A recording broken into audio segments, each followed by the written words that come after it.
there, I'll make it anywhere. It's up to you, New York, New York.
How we doing, guys? Welcome back to another episode of the Richie Hicks Jr. Sports Podcast. I am your host, Richie, here with my guy from upstate New York, Mr. Ryan Shedd. How you doing, boss? Doing all right. So the weather up here, it's really cold today with a high of 12. But during the week, not a lot of the snow, some of the snow melted. So hopefully we're on the way out of this god-awful winter that we've experienced here in upstate New York. Bro, I can't relate. And I do have an affection for the cold weather in doses. I'm at that age now where the New York weather, or even more up north, your part of New York, I could not hack it anymore, man, because I'll be honest. In Florida, when it gets cold, you got that humidity. It kind of hits into the bones. Yes. But I think we're going to get into the high 50s tonight. I'll take it. Huh. I'll take it. You're like, yeah, whatever, pal. Yeah, that's shorts weather, dude. I know. If my old man were still here with us, he was a piece of work. He'd be in there with his Green Bay starter jacket, his little Timberland loafers, and always a pair of shorts. I'm like, Dad, what is it? The legs don't get cold? What's going on? And he's like, his verbiage might not be here for the airwaves, but let's just say that he would tell me in a not so polite way, you wearing too many layers. Yeah. Got some interesting stuff going on in the sports world. Two big names in the NFL involving both our respective teams, San Francisco 49ers for Shedd, New York Giants for myself. You guys made a trade yesterday, Shedd. I know some people are scoffing at the fact that the Niners only received a fifth for such a versatile player. What are your thoughts on Deebo Samuel joining the Washington Commanders? It's good to get for Washington. Deebo needed a fresh start. I mean, he's slow. He drops a lot of balls. He gets no separation on his routes. He can't run the ball like he used to. He was the wide back. If they traded him back in 2022 after he had that breakout 2021 All-Pro season, they'd have got a first for him. But I mean, a fifth, I'd almost argue is generous. I don't really see his versatility being that useful to San Francisco anymore. And Jaden Daniels could really utilize someone like Deebo. A younger guy, a scrambling quarterback. And he's a nice little addition for Terry McLaurin, so he can try to take some heat off Scary Terry. I think they'll utilize him in a good way there. He's lost a step or two. He's just not the same player. He's 27, but he's an old 27, if that makes sense. Like, he's just not the same guy. No, I could see some of that, because I'm going to ask you this, being that, you're the 49er fan here on the show, and your team is constantly in the playoffs, constantly in the Super Bowl picture.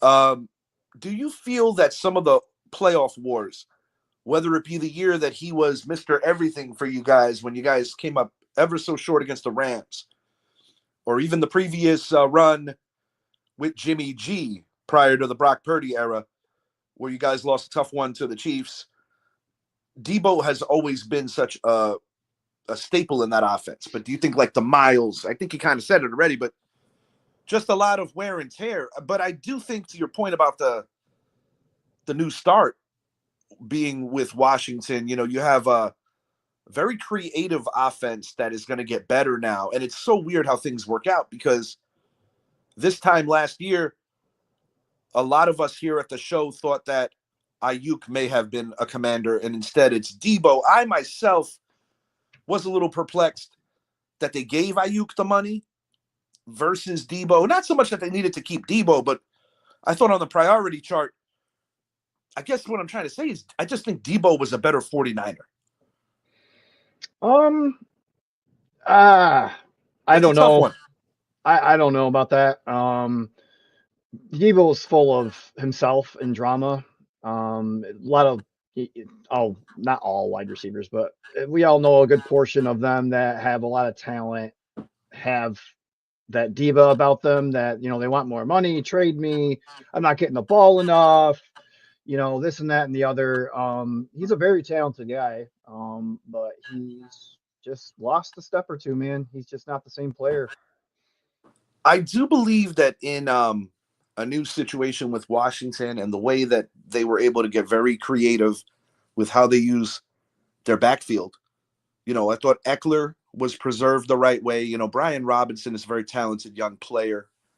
This is a team that overachieved last year because, excuse me, they were not supposed to be in the NFC Championship game.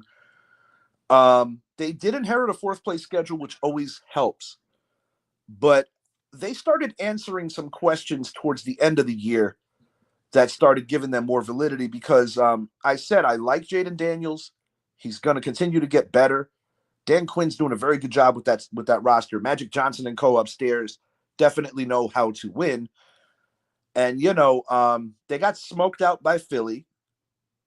They shocked the world, or at least a lot of people they shocked when they went into Detroit and did what they did. I think for the Commanders, it's a good pickup because it does bring a versatility where it could work. But now as I think about some of the game miles, so to speak, it does kind of make sense. And then when you brought in Christian McCaffrey, who unfortunately dealing with his own share of injuries, and I'm having a brain fart here. Who was your backup that was so very impressive when McCaffrey went down in Buffalo? Oh, Jordan Mason. Thank you. McCaffrey's another interesting one because we know what he commands. We know how good he is when he's right. Most complete back in the league, probably. But do you think that injury in Buffalo is the beginning of the end for Christian McCaffrey, or just another hurdle that he'll climb? Just another hurdle. You got to try to really find a more hardworking player than Christian McCaffrey. I couldn't agree more. And I'll be honest with you. I'm old enough to remember his father on the Giants starting his career. His real great years were in Denver, but his father was that kind of worker too. Yeah, and his brother Luke has a decent chance to learn a little bit from Deebo there in Washington. I think that's also a good move. He can mentor some of the young guys. All the other wide receivers that were on that roster last year in Washington are free agent, save for Terry McLaurin. So your Noah Browns, your savior, your Lord and Savior Zacchaeus. Olamide Zacchaeus, fantasy hero, along with Zach Ertz, who was rumored to possibly make a reunion with Philly. We'll see how much that takes off.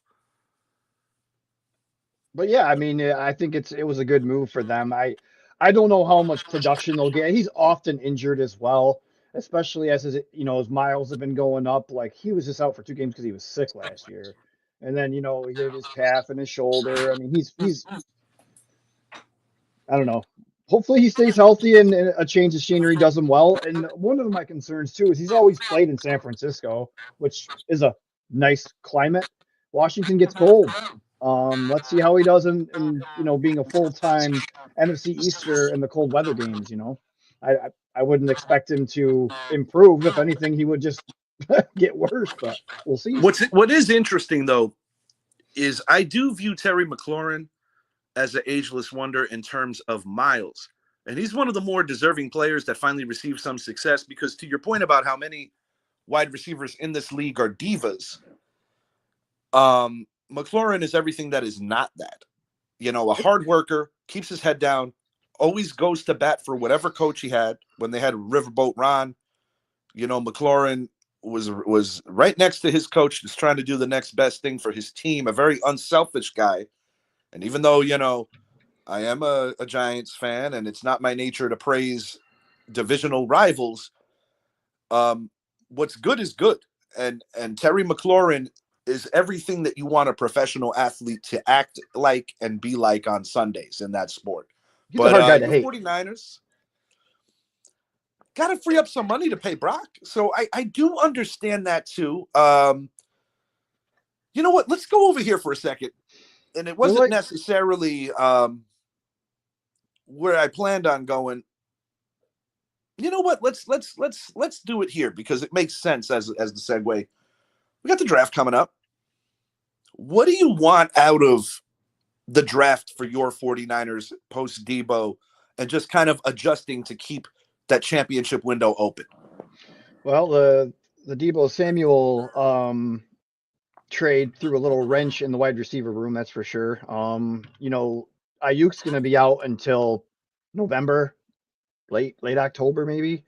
You know, he tore his ACL and MCL in the Chiefs regular season game, so he's going to be gone for a while. So you got Juwan Jennings and your Ricky Pearsalls. Pearsall, remember that name. Ricky Pearsall is going to be a big part of what you guys do. Yeah, he turned it up late last year, and as you know, he got shot in the preseason, so he missed the first 4 games and didn't really play much through until he got his feet under him a little bit until later in the season, especially after Ayuk went down. So the wide receivers a need. You know, where would I like them to go? Offensive line. Maybe. While you guys have been a good unit for a long time, you are getting some age. And one particular lineman of the 5 underperformance. So I think we both agree where you got to go addressing that, whether it be a free agency or via the draft. Well, we have arguably the worst center statistic-wise in the NFL, and Jacob. JMS Jake Brendel, said, hold Jake my beer. Brendel. Yeah, Jake Brendel. JMS said, hold my beer. I still have hope in JMS, but this is a particular draft where you can get some real quality for interior linemen. And I'm just going to shout him out. One of my absolute favorites plays for Jacksonville State. He won Best Lineman Award for his conference, and he can play anywhere on the line in between, left guard, right guard, center. I'm talking about Clay Webb, a guy that I would be thrilled if my Giants were able to get later in the draft, talking about maybe anywhere between picks 134, 154, anywhere in that range. I think it would be a quality pick for the Giants. John Michael Schmitz was the guy that I actually mocked to the Giants, and they did draft him when Zappy and I did that show, but we need to improve there. I don't see your 49er window closing because one thing that's encouraging if you're a Niners fan is that when McCaffrey went down, it didn't seem like the running game took the worst hit. I think part of greatness in today's NFL is incorporating more backs. You know, Buffalo figured out a way to do that to a decent success this year. Prior to Saquon Barkley being that guy the Eagles did. But Kenneth Gainwell was always ready to perform when called upon. Mm-hmm. And even with Baltimore, everybody says Derrick Henry, but they have quite the third down specialist there too.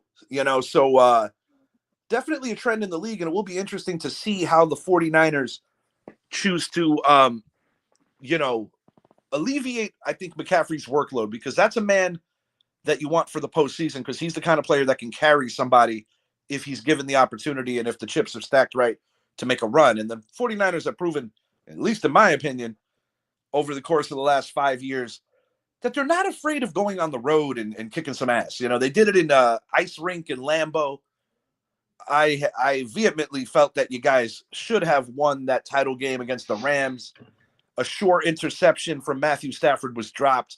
But the 49ers are close, man. I don't see last year as like, oh, damn, they're going backwards. I just kind of see it as a pause because of how many playoff games they've been playing the last few years. And that's just it. They've played an extra regular season game or an extra regular season in the last 3 years besides this last year because of the deep postseason runs all the time. You know, it beats you up. It weighs on you. Oh, it's a lot, man. And now they're talking about extending the regular season to an 18th week. The Players Insane. Association might not love that, but it's all about the money. It's going to be interesting. I never thought we'd see an 18-game season, and who knows? We might even get a 20-game season with 2 bye weeks down the road. Well, I'll say this too to add on to the Christian McCaffrey talk. Kyle Shanahan is going to have to do a really good job of managing him because you got to save him from himself. He never wants to come out. No, he's a football player, similar to his father Ed. Shanahan has to pull him when he's like put in Mason. If he's a restricted free agent this year offseason, so we'll see if the Niners can retain him. But I'd like to keep him. Yeah, and in the event that you didn't, this is a very rich draft with running back talent. The creme de la creme of it, in my opinion. You go to Boise State or North Carolina, either one of those kids could do it. I personally think Omari and Hampton is the best back in this particular draft. But the cool thing about this draft is you could wait till like around 4 or 5 and get Kyle Montague out of Rutgers. This is a loaded draft for running backs. So, in the event you guys lose that particular player to free agency, the draft could be somewhere where you can replenish that. I would be thrilled with the combo of Holland Pierce and his running back. Go get you your right tackle and your running back in one. Keep them in state. I like it. But my team here, man, how real is AR8 or maybe AR12 again to the New York Football Giants? I think it's realistic. The Giants, they don't even have a quarterback on their roster. No, and the quarterback room has actually improved because of that fact. Yes, that is true. So, I mean, if I'm the Giants, I would put all my chips on the table. I would talk to Rodgers. I would talk to Jacoby Brissett, and I would talk to Jameis Winston. Those would be my 3, and maybe a 4th would be Justin Fields. Pittsburgh's got to make a decision. Are they going to? I don't want Russell Wilson. I'll make that very clear. I don't want him. I wouldn't want him either. I would rather take Rodgers than him. Rodgers statistically had a better year. Had a better year than Jaden Daniels and Mahomes from the statistic value, although they were accruing a lot of losses. He threw the same amount of touchdown passes as Josh Allen. A lot of people would not think that. No. He's still got some game left. And I think he wants to stick it to the Jets. And there's no better way to stick it to your former employer than join the team that shares the stadium with them. The offensive line would be a concern for me, and he has no running game at all whatsoever. And the Giants, he has no one to throw the ball to. He's only got Neighbors. I respectfully disagree about the running game. I thought Tyrell Tracy did an admirable job after becoming the starter more or less between weeks 3 and 4, but I don't think he's an every down back. That's going to be a point of emphasis for the Giants to go out and get another back and try to trade Devin Singletary to somebody that needs some depth. Because there's really no purpose keeping Singletary on that roster right now. I do like what Tracy did, and considering he's a former receiver, recently converted, I thought he did well. It's just when you see Saquon going ham for 2K, there is nothing going to be praised about what the Giants did at running back. But out of the many holes, it's one of the few places that I'm not dying over. But I will say this. We see teams make big strides quickly. Some people might not like the Rodgers move if it goes down. And I agree with you because part of the Deebo offense requires your quarterback to be mobile. Rodgers is not that anymore. There's different layers to mobility. Rodgers isn't Tom Brady slow, but at the same time, he is nothing like he was even in his last 4 years in Green Bay when it came if he had to, tuck in and run. Yep. John Runyon Jr., good lineman. Andrew Thomas is an all-pro if he's healthy. John Michael Schmitz, already touched on him. They need to improve that. Jermaine Illuminor was fine during the season before he got hurt. But you got to get guys that you feel could either start now in this draft or be just 1 year or ready to go should an injury occur. And that was the big thing that killed the Giants last year because outside of the obvious elephant in the room, that the quarterback play was just so piss poor from Daniel Jones, they were competing. They were in games that with competent quarterback play, perhaps a couple of results could have shook out different. But once the O-line started getting injured, they had no depth. And that is a big reason why they were as bad as they were. Defensively, it's no secret they need a cornerback one. They picked third. There's this fella in Colorado that I would consider, Travis Hunter. Or maybe you trade back to 6, 7, or 8 and go get you Will Johnson out of Michigan. But that's something that needs to be addressed. And if you bring in an Aaron Rodgers, you could justify taking the best player on the board. And if it's the best player on the board, and if Cleveland doesn't get him because of the Myles Garrett soon-to-be departure, it's Abdul Carter. I don't care about Kayvon's feelings. I don't care about what Kayvon thinks. You can never have too many pass rushers. No, pair him with Burnsy too. Man, your defensive pair line him might be with the best. Burnsy, And Dexy. I will tell Kayvon, God. this is That's what we call healthy lethal. competition. OC Umenyiora had to take a step back when JPP was doing his thing. Are you a team guy or are you a me guy? We're going to find out. He's a me guy. I know this. From Cam to Shador, Mr. Irrelevant, and more, what Shed and I are looking for our teams in the NFL draft. Anything else particularly? What do you think about these two young men before we change gears? I wouldn't draft either one of them. Not as high as they're projected to go. If I'm a quarterback needy team, which the Titans are, the Browns are, I mean, I think if you're Cleveland, you have to, because your $100 million guarantee to Deshaun Watson has absolutely destroyed your franchise, and you it also sooner rather destroyed than the later, quarterback market, and it trickled down into a way where DJ had to get paid so ridiculously. Yes. I wouldn't waste my first or second overall pick on those two. But you know, to each their own. I mean, Abdul Carter may go to Cleveland because, I mean, Cleveland's under the impression that you created your own bed, you lay in it. So, and with Garrett departing, I mean, Abdul Carter's your best player available, in my opinion. So, yeah, I think it makes too much sense, and that puts the Giants in an interesting position because you might get the Jets or the Raiders approaching you, or even the Saints for that matter. So they're all picking in the top 10 to get that 3 pick where the Giants would move back. So there is that possibility, but the Giants have to ask themselves, are we still getting the same quality of player at 7, 8, or even 9 or 6 if we trade with any of those teams? The Saints are picking 9th, I believe. The Raiders are 6, the Jets are 7. I know the Jets are in the market for a quarterback, obviously, as well. I don't know if they would have the audacity to take Shador, but they are the Jets, and they do shit like the Mets. They like quick headlines. Just being honest, it is what it is. But like, I could see. Listen, I don't have anything against Shador the person. I think he was raised the right way. I think he can develop into a good quarterback.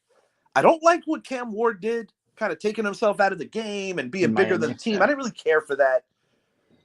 And let's be real, dude. Most number 1 picks at that particular position, more times than not, don't pan out to the full potential. Correct. I think Alex Smith, Eli Manning are somewhere in between. You know, Eli has the rings. Alex Smith had the consistency and the winning record. But on some metric or some layer, both of them would be looked at as it still didn't live up to the 1 pick. Now, Peyton is another conversation, but it's not as frequent as most would think. No, Peyton was a diamond. I shouldn't say diamond in the rough, but no, he was the closest thing you could get to a sure thing when he was drafted overall number 1. Absolutely, and even David Carr, who backed up Eli in 11. If I'm not mistaken, Houston, that is the first time in NFL history that 2 guys that at the same position that got drafted 1 overall in the same draft in the NFL draft were on the same team. I don't think that's ever happened since, or nor before, but I have to fact check that. That's funny because when they had Zoe, Shaq, and Leitner, that they went 1, 2, 3 in their draft. You are correct. You are correct, sir. And today your Miami Heat, my New York Knicks get it on. Doesn't exactly have the same ferocity that we would see in the 90s when you get like Jeff Van Gundy holding Alonzo Mourning's leg, Charles Oakley sizing up Zoe's chin to see if he can get a quick one in. God, I missed that era. But Tim the Hardaway. New York Knicks do play the Miami Heat today. And I'm going to ask you first about your team. How do you feel in a post-Jimmy Butler world? I think it was so necessary to finally move on. I actually believe that Coach Eric Spoelstra is the best coach in the Eastern Conference, regardless of what's going on roster-wise, because Miami, in the not-so-distant past, has proven that they could win with whatever makeshift you're doing because coaching matters in this league. He outcoached Tom Thibodeau a couple of years ago, and that's why we lost to the Heat in Jalen Brunson's first year in New York. Right now, I think the Heat are a summer away from really filling out that roster properly, but they needed to get somebody that they viewed as a cancer out of the building. Oh yeah, you just said it. He was a cancer. As good as he has been for Miami throughout the years, and just playoff Jimmy, man. I mean, you couldn't ask for a better freaking player in the playoffs when he was, primed. Now he's a Deebo Samuel diva, right? Unfortunately, you nailed that. That's I what think he he's is. worse than Deebo because Oh, at he's least when definitely worse Deebo than was in the Deebo. lines, he really worked hard. I think Jimmy picked and chose when he was going to work as hard as he should or could. Yep, he felt entitled, and that's a problem when it doesn't no, I'm Jimmy Butler. I don't feel like playing today. Like, what kind of an attitude is that? That's poison in your locker room, or cancer, as you put it. Like, good riddance. See And ya. you take a guy like the late great Kobe Bryant, who played hurt, played through all kinds of things, and his wife Vanessa would sometimes ask him, it's okay to take a day off. You beat down. He says, yeah, but what about that guy who's taking his family that can maybe only afford to watch me play basketball once? That kind of accountability for what you do, I think, just speaks so many great volumes about the kind of man, let alone the ball player that Kobe was, that's where you differentiate great to legendary, good to great, those kind of things. He had that kind of makeup and the killer instinct of a Michael Jordan, that layer of player that you Yes, sir. maybe get to see only once every 25 to 30 years. He was that, and that's why, Jimmy Butlers are a dime a dozen when you think about it, Yeah, well, I mean, dude, you stub your toe now when you're out for 3 games. Like, I just don't understand it anymore. Like that. And you're opening up something that I have no choice but to revisit right now. So. Sorry. PK Subban. I'm going to come back to my Knicks in a moment. But PK Subban, I think, really knocked it out of the park. And I'll be honest with you. I'm a big Ranger fan. I know you're a Ranger fan. Mm-hmm. And when he's breaking Messier's balls, I'm usually Team Messier. But I have to agree with PK on this one. And I know he's getting a lot of shit for it. But basically saying how hockey players just flat out love their sport more than NBA players in the year 2020. He's not wrong, dude. He's not wrong.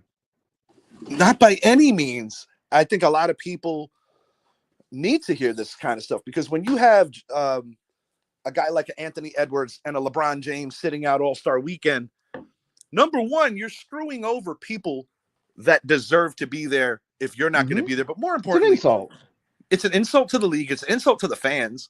NBA seats are not cheap.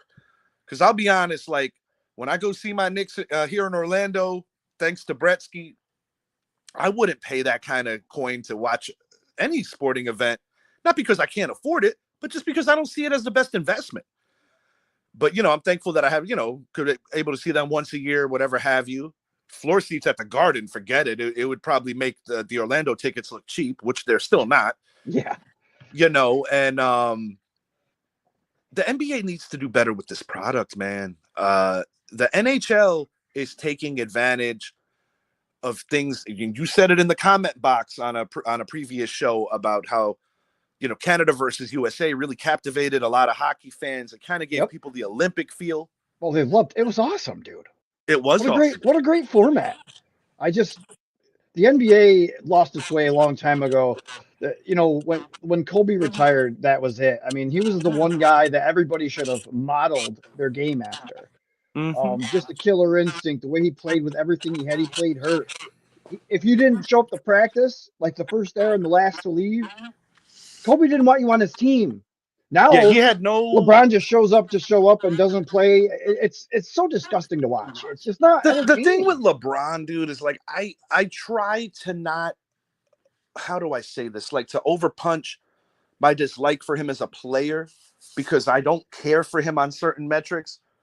But at the same time, I acknowledge that LeBron James is a special player because of the fact that he's multifaceted and he contributes on a stat sheet in so many different ways. But I still think in that particular sport, greatness has to be measured by how much of a winner you truly are. And a guy who doesn't get mentioned enough would be a Tim Duncan, a guy who doesn't get mentioned enough.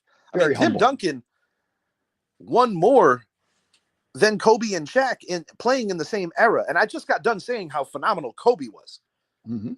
Hakeem Olajuwon, one of the few guys that I think if the cards would have lined up right and Jordan never retired, that might have been fun, possibly 2 years in a row, maybe, and I personally think they would have split the finals. Now, of course, I'm going hypothetical, saying that the not so complete Chicago Bull team would, assuming they found a way to beat the Magic, because they were in that series despite the fact that the Magic won in 6. So, I always tell people that 94 Houston squad would have not beat the Bulls in the event that the Bulls kept it together and Jordan didn't go away for a little while. Now, 95, with the addition of Drexler, who was not on the 94 Rockets, that squad would have beat Chicago. That would have been the one time that Chicago just didn't have the right answers for somebody, because the closest, in my opinion, post 91, that Chicago was close to really getting kicked out of the playoffs. And I don't count 95 completely because Jordan only played 17 regular season games. I would say 98 against Indiana. Dale Davis and, oh my God, the terror of just missing free throw after free throw. But once again, the presentation matters too. I mean, I remember that era of the NBA, Reggie Miller, Michael Jordan, just the way the game was presented. It's something that is lacking. And somewhere in between, the dudes at TNT really do a phenomenal job. Charles Barkley's a stand-up guy for what he's doing, making sure that people are keeping their jobs. But it's a sport that I love. I played, but it's just not what it used to be. As the game goes today, Knicks are literally the third best team in the standings, and just without even overthinking it, they're not better than the Cavs. They are not better than the Celtics. I just hope that with Mitchell Robinson coming back now, the Knicks might be able to elevate their game, because I think Mitch's return means that Cat could take a little bit of the alleviation off of some of the stuff that he has to do.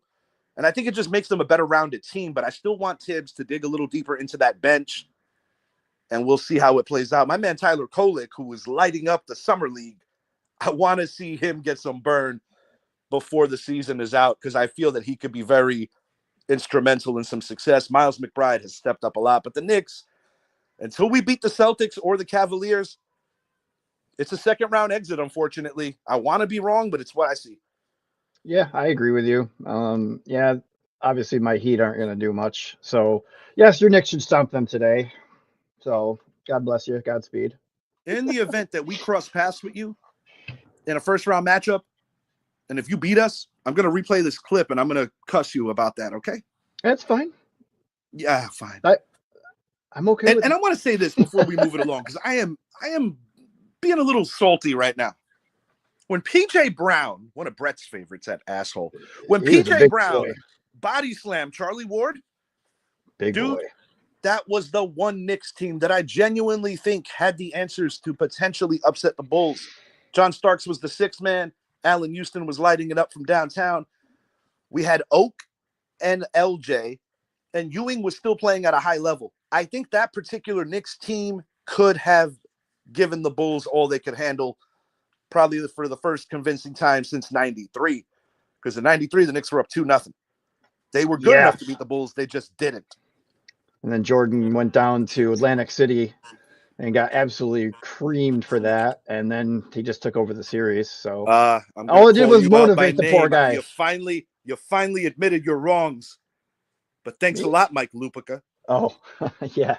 Pissing off the sleeping lion. Way to go, Mike. All it did was motivate the young man, and Jordan did Jordan things. How's that? Yeah, that's once again, that's why he is what he was, and then there was Yeah. everybody else. Our New York Rangers, I don't like the trade that went down yesterday. I really don't. It kind of shows me that they're conceding a little this year and looking into next year. But when you were so close to winning the cup a year ago, it's not how you want to feel. But do you think the Rangers are running out of time? And do you think that they are capable of making a run in these playoffs? Because with the loss recently to Toronto, they got the Predators tonight.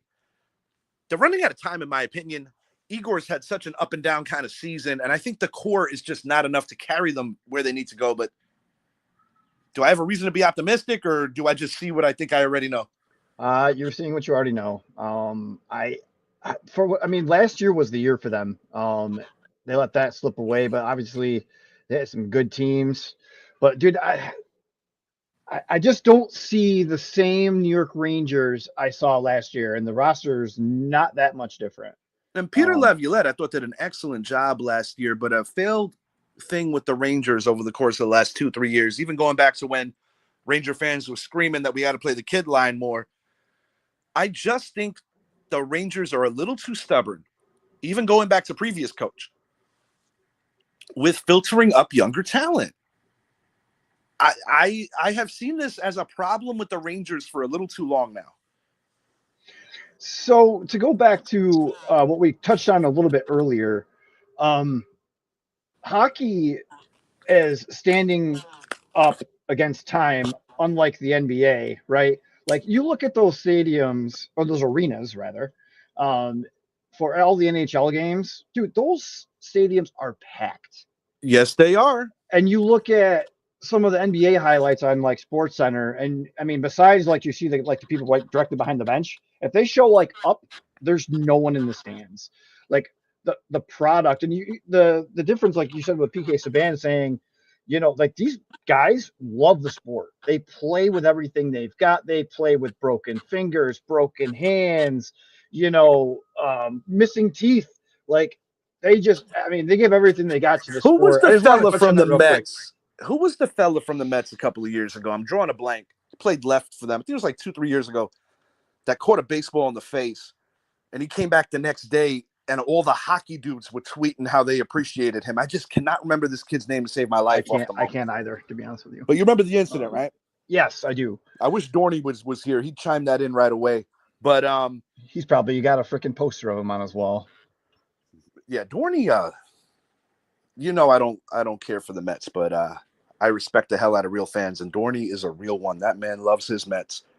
He does, and he's very knowledgeable, and he's also not one of those like delusional Met fans either. Like he's very humble about getting Soto, Buddy, and he approached on his Jeep, he has a Met logo, and it says "painful." My man. No, he's a real one. He gets it because we're both Knicks fans. Dorney and I agree on every sport with the exception of Major League Baseball. He's a Knick. I'm a Knick. We're both Giants. We both love Notre Dame. And we're both Ranger fans. He just hates the New York Yankees. He just woke up on the wrong side of the bed that morning when he had to decide whether he was a Yankees fan or a Mets fan. He just rolled over the wrong way. My first baseball experience that I actually remember was actually when I was very, very young at the old Shea Stadium with Dorney. Yeah. Not old enough to remember anything because I was that young. My first Yankee game was actually against the Detroit Tigers. My old man took me to that late 80s. But I have quite the record at the old Yankee Stadium watching Yankee games. But I will say this to the former namesake of the show, Jordan Patrick. I'm sure we'll attend a Rays Yankee game this year. We have a weird streak where the guy who drives always loses. So I'm going to make sure that Jordan drives on this. Yes, please do. All right. That's happening. But so to conclude this Ranger segment, we're out of time, right? Yeah. Oh, yeah. Yep. That was said. Yep. They just don't have it this year, man. Or you think this is going to be a 4-year wait until we get elite again? Hockey is one of those sports where, it's not like the NFL where like you're in rebuild mode and it takes a few years. You can overchange a roster in hockey and you can be right back in the mix the next year. Because the nuances of hockey that makes it interesting is that you are one team, but you have different layers of team because of all the different line changes. Because, you're going to go stronger on the defensive side, on your forecheck, depending on the score of the game. There's a lot of variables. Yes, Rangers, per usual, have great goaltending. The Rangers always have two good goaltenders. I can never remember in my lifetime where I was ever embarrassed about somebody in net for the Rangers, going all the way back to John Van Beesbrook. Johnny. Yeah, I mean, like I said, I don't have high hopes for them this year. That's why the trade didn't bother me. Yeah, I guess it's just you get attached to players to a level. You've seen them go through the wars. And, I think a guy like a Chris Kreider, I just want that guy to win so bad. He deserves it. Zibanejad's a guy who I respect, but he really pissed me off in last year's playoffs. I would love for these Rangers to just be like the sleepwalkers all year and then come in the playoffs and just light it up, because that's the beauty of the NHL playoffs. With the exception, the Stanley Cup playoffs, I should say, with the exception of March Madness, it's probably the most unpredictable tourney in all of professional sports. Agreed. Yeah. I mean, and it is the most unpredictable because it's collegiate on the other side. But March Madness. That's why hockey's fun too. You know what I mean? Oh no, for sure, bro, for sure. And the Knicks and Rangers. I don't care if you don't like either team, but everybody's bucket list should see one of each in their lifetime at the Mecca, Madison Square Garden. It's a special place. DJ LeMahieu injured again. Aaron Boone doesn't seem to be all that optimistic about this, nor am I, unless if we're playing the show. Oh, by the way, Shed, just want to tell you this. If you do mess with the video games, you can download the 2025 rosters into old show games, whether it's 24 or 23. The newest MLB the most show recent rosters in the vault are available even if your game is as old as 22, 23, or 24. Yeah, I don't. I think my newest show game is 21. So than that figure. Give it a look. See if it goes back that far. But I actually was still running with the one with Jazz on the cover when he was a Miami Marlin. And but the cool thing about this, it's not just putting new players and new teams. It has the updated ratings. So basically, my 2023 show game just became brand new. So Aaron Judge is a 99 for the regular season, but then in the playoffs, he's like a 10. Is that how it works?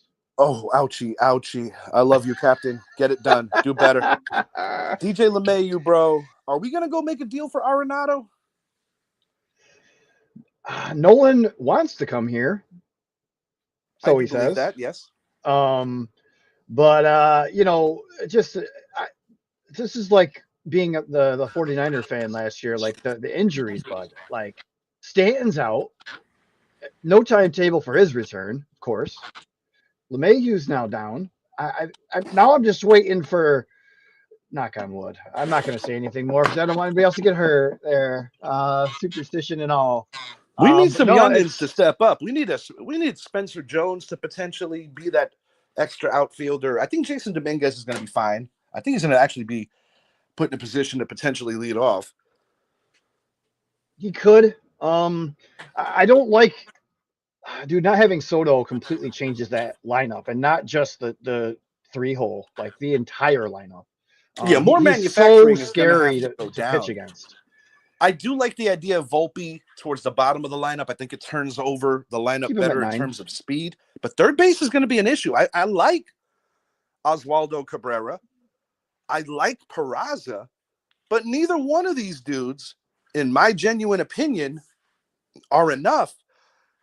I'm curious, not that this was like something I cooked up as being ideal, but I'm curious if Gio Urshela is still available or if he signed with a club. I'm not sure.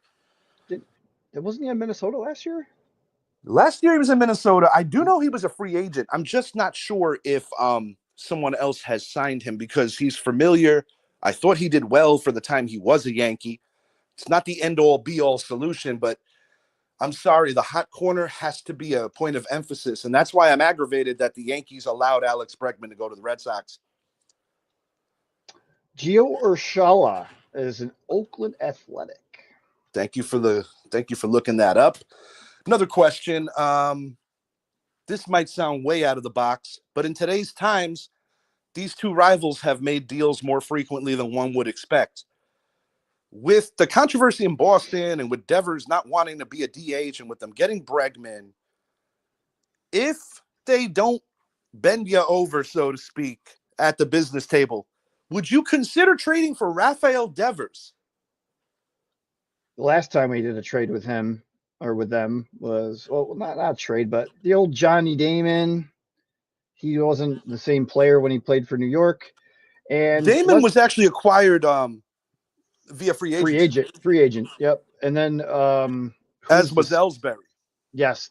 Like Jacoby smaller Ellsbury deals have been made, like Jeter Downs, deal. and I think Eduardo Nunez, unless if Nunez had an in-between stay. But I do know that in previous years, we have made small level moves with our biggest rival. But given that both teams could benefit from moving Devers to New York, I wouldn't rule it out. I mean, he's a good ball player. And we need it would add a lot of spice to that rivalry, and it would finally get Garrett Cole's daddy away from him in the batter's box. Yes, I was going to add that. I would do it again, depending on, to your point, how well they bend over New York to get him out of Boston. But you know, with those disgruntled marriages that we see in every sport, they never really end well. You're better off for the player and the organization to move on from him, because he's just going to be a cancer in that locker room. And in the media, you know, it's just not. He's got to go somewhere, right? And the Yankees have a need, and it's interesting, Shed, because with this disappointment of DJ LeMahieu being gone, possibly up to 2 months, Stanton is gonna, gingerly make his way back. He's an October player. I appreciate what he does in October, but the reality is that contract was stupid, because they could have got Bryce Harper if they would have waited one more year. It is what it is. I'm not bad-mouthing Stanton. I think he's a pro's pro. I just think that his body hasn't been able to hold up the way that he wishes it would. He's an accountable person, so I do respect him for that. But the thing that aggravates me here, and it's, once again, not ideal, but maybe they should have kept Jazz at third and just brought back Glaber, not because they love Glaber, but because it was the most sufficient thing right there. Glaber doesn't want to move from second base. Yeah, we all know about that, and that's a big pile of shit, because Jazz did a really good job at third, and I was proud of him for a guy who never played the position. But Jazz does belong at second. I think that's going to be a dynamic double play tandem with he and Anthony Volpe. I expect a lot of growth out of Volpe this year. Yeah, we said the same thing last year. I mean, he wasn't terrible by any means, but I was really hoping he'd take that Derek Jeter type leap. Yes, and just make himself a household name. I still don't think people fear him, which hopefully, to your point, maybe he can come through this year and start to like instill that fear. And obviously he's a menace on the base paths as well, so that's always good. Yankees are going to steal some bags this year. Oh, Jazzy too. Jazz for sure, and I mean, even Bellinger, for an older player, could still move. He's going to be in center. A lot of people want Dominguez in center because he's not that good in left. I think they're going to do trial and error to see if Dominguez hurts them too much. I think in certain ballparks, like for instance, when we play the Red Sox in Fenway, Boston, I was going to say Boston, it'll make sense to put Dominguez in center and have the veteran Bellinger in left. Judge is back in right, where he has the most outfield assists at a regular basis when he plays there. I think that's a good thing. How do you feel about Goldie? Maybe 5 years ago, Goldie. 22, he did win that NL MVP. It wasn't 100 years ago, but I get what you're saying. Yeah, I mean, the Yankees are so. This is just them, right? Like the Josh Donaldsons, the Ruben Sierras, the Jose Cansecos. Sierra, that's a blast right there. Well, no, just they always sign like those veteran David Justice. Like they just sign those veteran guys that at least have been around Justice a had long his time. shining moments. I'll take that. He did, but it's just like those older guys that are just barely hanging on to the league and is there. I'm not saying Paul Goldschmidt is those guys, but he's again 5 years ago. Paul Goldie, sure. Do I think he'll do well? Yes, but is he going to have those career numbers that he's had in Arizona? No. but he's a good bat, and that short porch and right for him, and Yankee Stadium could Yeah, bode well. because he hits Oppo decently. So I could So- see him hitting some Oppo shots similar to like Derek Jeter, because Derek Jeter hit some of the shortest home runs ever, but he knew how to hit those Oppo shots to the opposite field and right. Yeah. And I think Goldie could do the same. I agree. I like, dude. He's a player's freaking player. Like he's a great baseball player. He's very humble. He does the small things. I wanted Walker. I wanted Walker in a big way. Unfortunately, he's with the hated Astros. But I will say this: where the Yankees, I think, are going to be very elite. Assuming Max Fried does what he needs to do as a number 2, which I think he will. Luis Gil, excellent season last year, all in all. I'm a little skeptical about Clark Schmidt. Clarky. There's a part of me that wants an open competition with Carlos Carrasco for that 5th spot. I think Carrasco will be fine out of the pen, especially being a lefty. But I think Carrasco is going to be very beneficial with these Yanks. Lois Sega's hurt again. No surprise there. But this team is deep in the bullpen. You got Devin Williams, a top 4 to 5 closer, possibly top 3. You got Weaver setting him up now. Tim Hill, a high leverage guy who really came through. I like Hill. Yeah, he kind of properly replaced Wandy Peralta, because Peralta had his ups and downs, but Peralta had a way in high leverage of getting the Yankees out of it after giving people a mini heart attack. But I like this pen, and I think if the Yankees have the lead more times than not after the 6th inning, they're going to win a lot of games this year, and it's going to be different. You're not going to have your 10 to 8 slugfest and your 12 to 9 games. This is going to be more like, if the Yankees could score 5 runs, they're going to win a lot of ball games. Yeah, and you got Rodon being their 3rd, right? Yes, sir. And he is Another Jekyll lefty. and Hyde to the max, but he is very capable when he is on. But I think that's why, I'll be honest with you, if it wasn't for the contract, he would be the 4, and Heel would be the 3rd. But I'm okay with it, because Heel, you still got to manage those innings. Yeah, he's young, but he was impressive last year, and then of course he got hurt. I'll tell you a guy to feel good about. Yankees always do. They got to take their time. Will Warren looks great. Yes, he does. Ben Rice, do you think he has a chance to make the club this year, or is he going to start off in Scranton? Scranton. I tend to agree. I really like Ben Rice, though. Noah's second favorite player on the team outside of Judge. He just loves Ben Rice. I don't know what it is. That's just his boy. All right. Nothing wrong with that. Backup catcher, it's going to take, oddly enough, a little known fact, Ben Rice actually, his second position is catcher. And I think from a pop standpoint, he offers more than the dude that we got from the Reds. We got a flamethrower from the Reds, too. A lot of swing and miss, but has to get the control going. And I think Matt Blake will do a great job with that. But, all in all, man, I think we're going to be okay. I picked them to win 101 games. We'll see if I'm close. I'll be honest. That's more than last year. I'm going less than last year. Dude, Juan Soto is such a big loss. He's that guy. He's that guy. And the Yankees do not have him this year, which means people are going to want to pitch around him to get to Judge. So well, the OPB is out of control. The man just knows how to get on base. But I do believe that Bellinger is going to be a very pleasant surprise to Yankee fans. I hope so. Boy, would it be nice to have Soto, Judge, and Stanton back to back again. But we're going to need Stanton to step it up when he does get right. When Stanton gets right, I mean, I'll take 260 out of Stanton, and anything he does. I want that average around 260. I think Goldie's going to hit around 270, anywhere between 265 and 280 for Goldie. I do believe that. It's just that older player pickup the Yankees always do. I think it's a 1 year sitch. I think it's a 1 year sitch because I could be out of my mind, but I honestly believe that the Yankees in the next year, like after this year, I'm saying, are going to end up with Vladimir Guerrero. I would have never cooked that up a couple of years ago, but I actually do believe it's going to go down like that. But I think the Yankees are just like, okay, but we're not trading for him. Well, I'll tell you this: his dad won't let him go. He hates We'll the see. Yankees. We'll He see. hates the Yankees.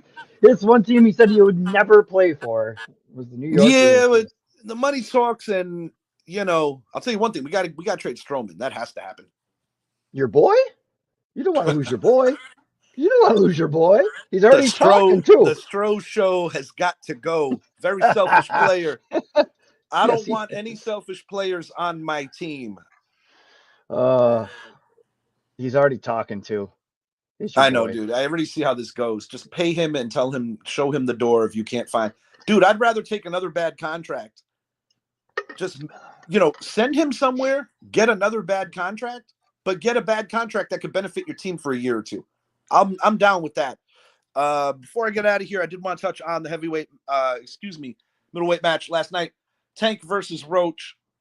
Per usual with boxing, a lot unsettled. Definitely a rematch in the works. Idris vehemently feels that Roach won the fight. I will say this: I saw enough of the highlights and enough of some of the YouTube playback to say that the power shots were in Gervonta Davis's favor, but I do think that in the championship rounds is where Roach won the fight. But he also took a knee. That should be a knockdown. Boxing is weird with the way that they want to, alter the rules when they feel like it. That's one of the reasons why so many people have gravitated to UFC. Mm-hmm. And then you get like these bullshit fights with like Jake Paul versus Jimmy Carter. Rest in peace, Jimmy Carter. You know what I mean? People that are too old Yeah. or people that shouldn't be in the ring with him. The point I'm making is like now Paul and Alvarez are going to go at it instead of Alvarez fighting the guy that he should fight and do the right thing for the sport, being David Benavidez. All I'm going to say is Tank, in my opinion, came up just a little small, and I'm going to go as far as saying Tank will lose the rematch. Yeah, I'll be honest. I don't know much about the fight, so I really can't add too much to it. Nah, it's all right, dude. But one thing that I know that we both agree on is that we want boxing to do better with these decisions. It's really annoying.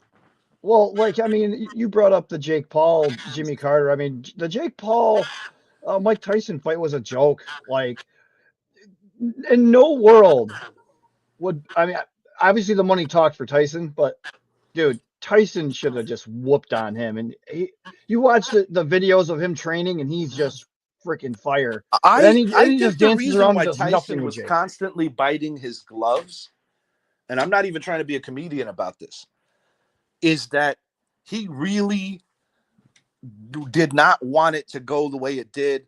But Mike has notoriously been bad with money over the course of his Oh yeah. career. And when you get an Mm-hmm. opportunity later in life to take care of your family and kind of undo some of the bad things that have happened to you, whether it's Don King literally stealing from you Yeah. or being in a very toxic marriage with Robin Givens that was widely public in a negative way.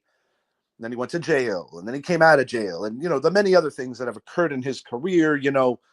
Mike is at a place in his life where I think he found an inner peace where he has truly grown as a human being, which is a beautiful thing for anybody to see at any age. I think Mike is a good person. I just think Mike needed to grow up, and it took. Everybody has a different path to the golden road, so to speak. But Mike Tyson is a completely different individual than he was. But I mean, 2 mil versus 20 mil is what it would have looked like from various sources if he would have put Paul on his ass. Mm-hmm. And I just think Mike said, I got to Money take a little bit of talks. humiliation and a little bit of bullshit to go secure the bag for my family. So I Yep. get it. But man, oh man, when what would have been really hilarious and a page out of the Floyd Mayweather book would have been when Paul did the whole little bow to him. If Tyson would have just went Nintendo mode, uppercut, knocked that punk out.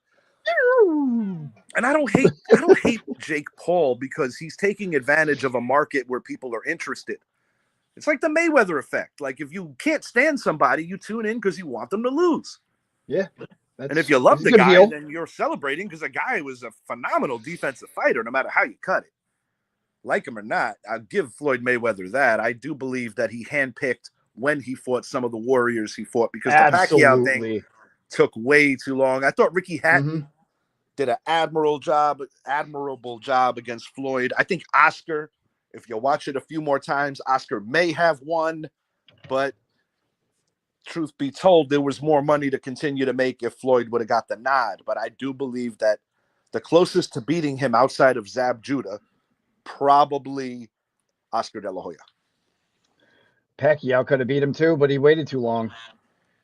Yeah, I tend to agree. And Manny That kept pushing back year after year after year after year. Yeah, it was very frustrating. And not to time. mention that he fought Manny when Manny was literally injured, which just really was an insult to the fight fans.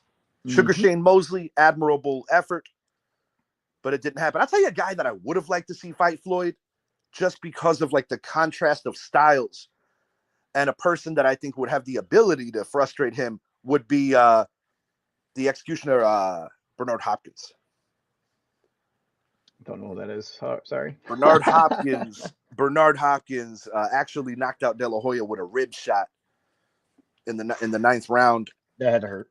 I believe Bernard Hopkins would have been kryptonite to a Floyd Mayweather just because they both played the mind games. But I think in Hopkins' case, he had enough power to keep Floyd, maybe from a speed angle. I don't know. But I guess what I'm trying to say is I love the sweet science. I just want them to do better with these decisions because UFC's kicking your ass, literally and figuratively. Mm-hmm. That's all I got. Yeah, same here. Closing thoughts, Shed. Anything you want to say that we did not already speak on? So to touch on something else with the Niners, Colton McKivitz, who is the right tackle, yes, should replace Jake Brendel at center because that's where he's played.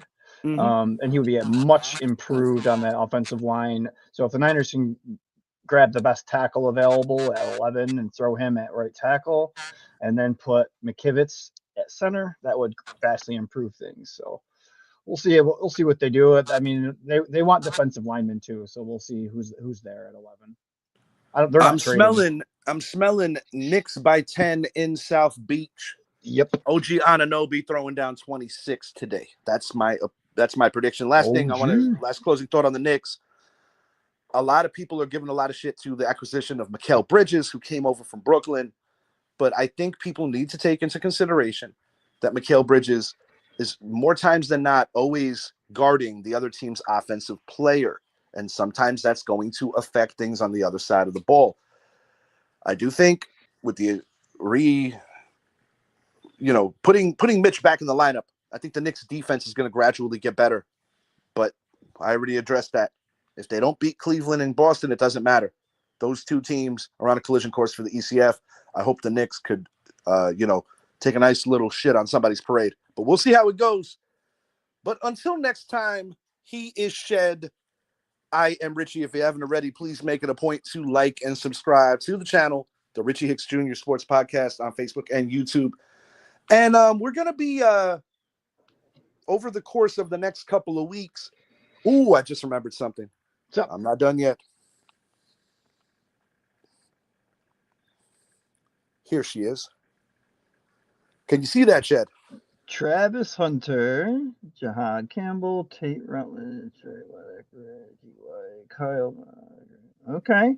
And that was me with doing basically no trading. I've had other ones where I've been approached by some of the teams I've even mentioned and kind of in the mid rounds, really go to town.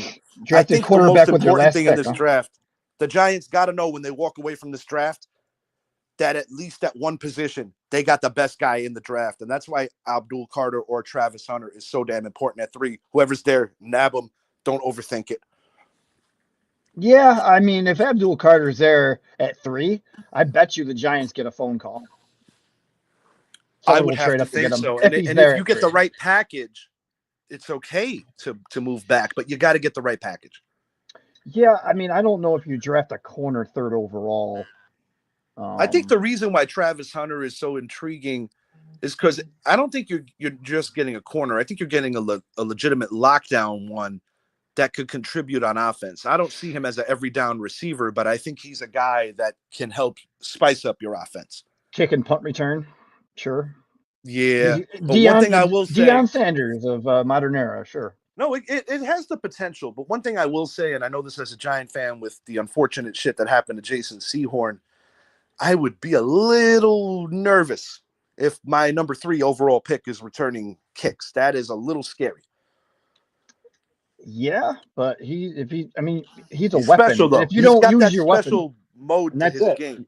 You just said it. I mean, that's part of the reason you draft him number 3, though. If you have other plans for him than just being a lockdown corner, like No, if he's a absolutely. weapon, I mean, you Shohei need to. Ohtani, I'm sure that on some risk metrics, they're like, oh, we don't want him to pitch.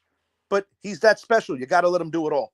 Yeah, that's what I mean. I think injuries aside, you don't really return a lot of kicks anymore, or punts. I mean, do they get returned? Yeah, but not that often anymore. With fair catches and this player safety rules and stuff. So, No, I mean, absolutely. it's still a risk. I'm not saying it's not a risk, but I think you put him out there. Yeah, and I like the idea on some packages of him being on offense. I think it's going to benefit. Guy that I got my eye on, too, he could be a potential hybrid tight end down the road. He's got to put on a little more bulk as long as it doesn't steal some of the speed away from him.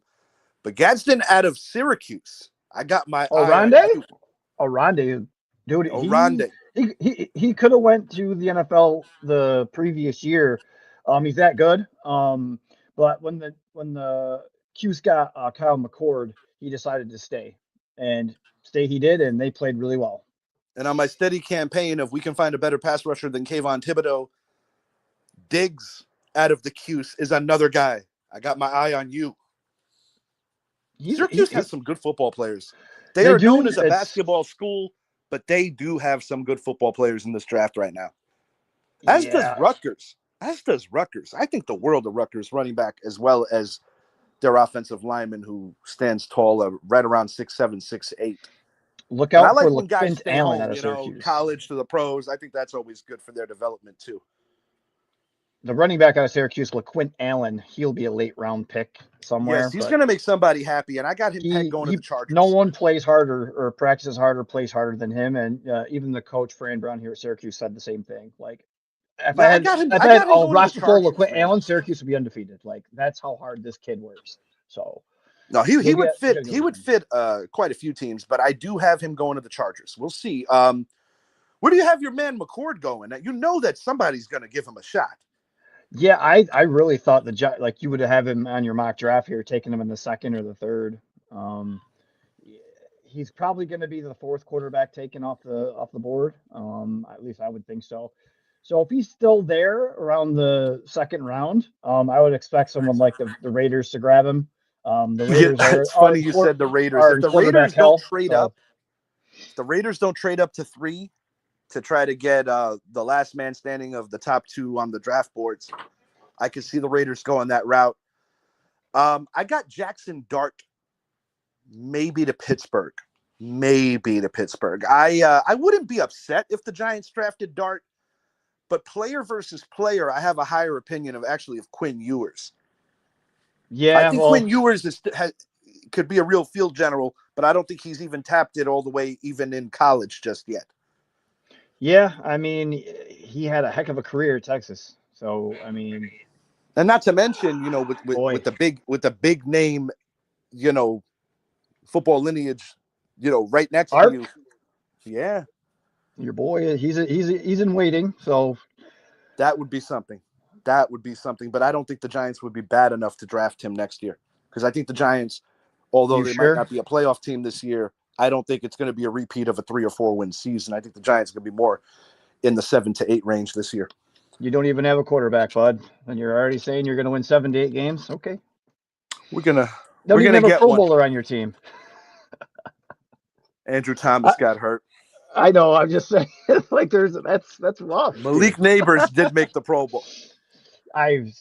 And I believe he finished second in Offensive Rookie of the Year voting. They got that right. Jaden Daniels. He wasn't going to be. His LSU teammate deserved it. We're gonna see. But this is why I love this show, because we could always revisit this. Yeah, it'll be fun to watch, to revisit, like you said. Oh yeah. How wrong will I be? The Giants are going to win the division. Oh God. We've got the Cowboys have no weaknesses. The Cowboys, they're going to be in rough shape this season too.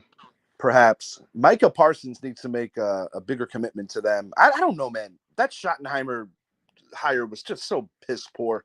It was strange. Yeah, man. I really thought Belichick was going to pull Parcells and go there. Last thing about Aaron Rodgers. While I don't know if Minnesota has the same interest, I think Rodgers to Minnesota would make the most sense. They're a ready to win now team. J.J. McCarthy coming off the 2 knee procedures, and you have DJ and Darnold both hitting free agency. I think it makes too much sense. Are you doing the Brett Favre trail? Favre went to the Jets Not and then on Minnesota? purpose. I know, and Not he was on in Green purpose. Bay. Like, what the heck, dude? Yeah, the only stop that didn't happen was the Atlanta Falcons when nobody even knew who he was yet, except for like Jerry Glanville and Primetime in practice, because Primetime used to always pick him off. But yeah, that's strange. Yeah, man. Setting up a thing. He I threw a think lot of they're gonna touchdowns, but he threw a lot of picks too. But I Brett think Favre was that dude. Make no mistake about it. Sam Darnold will stay in Minnesota, and I would start him and let McCarthy learn. Unless Darnold starts playing bad, you sit McCarthy and let Darnold. That's Darnold's You know, team until they further could notice. very well bring him back. The thing that I think worries Minnesota, I don't think they want to pay Darnold. But we'll see. I don't know how I feel about Sam Darnold. Because we've seen it time he and time again that season, he had a nice little season. In the 2 most important games, he came up so small. Home field advantage and then first round playoff. That offensive line let him down in the playoffs, dude. I mean, he was sick fucking 8 times. Like, dude. And how? it's a credit to the Rams defensive front as well as the Lions. And remember, that's a Lions team that didn't have Hutch. Rodgers was nasty. Aaron Rodgers is going to be a New York Giant, whether I like it or not. I really believe this is going to happen. So I'm just trying to embrace it and get used to it. And I would rather have Kobe or Jameis than Rodgers, but I was very much so in support of Jameis coming over, but I still think it's going to be Rodgers. I do. Brian Dable and Joe Shane's asses around the line. I think they trust Aaron Rodgers a little more. Just my opinion. We'll see. Yeah. We will see. It's going to be very interesting, man. It's going to be very interesting. And there's a part of me that would love for Rodgers. I don't expect MVP Rodgers, but if he could get us to the playoffs and just stick it to the Jets and set up the next quarterback, that'll be great. Really leaving this time, though. It's all good. Loving That's my mock. Shit, do a mock. Send it to me. We're going to post yours next show. Okay. I can do it. Pro Football Network. Okay. I got you, dog. And also, we want you on that draft show, too. So we're going to definitely make sure that everything meets together because we're going to do a live draft on that one. That'll be a lot of fun. Yes, I will. Going to get our man Bretsky on there, too. See if he picks a punter. Oh, God, that would be awesome. That would be great. All right. Well, for now, have a great day, everybody. Thanks for joining.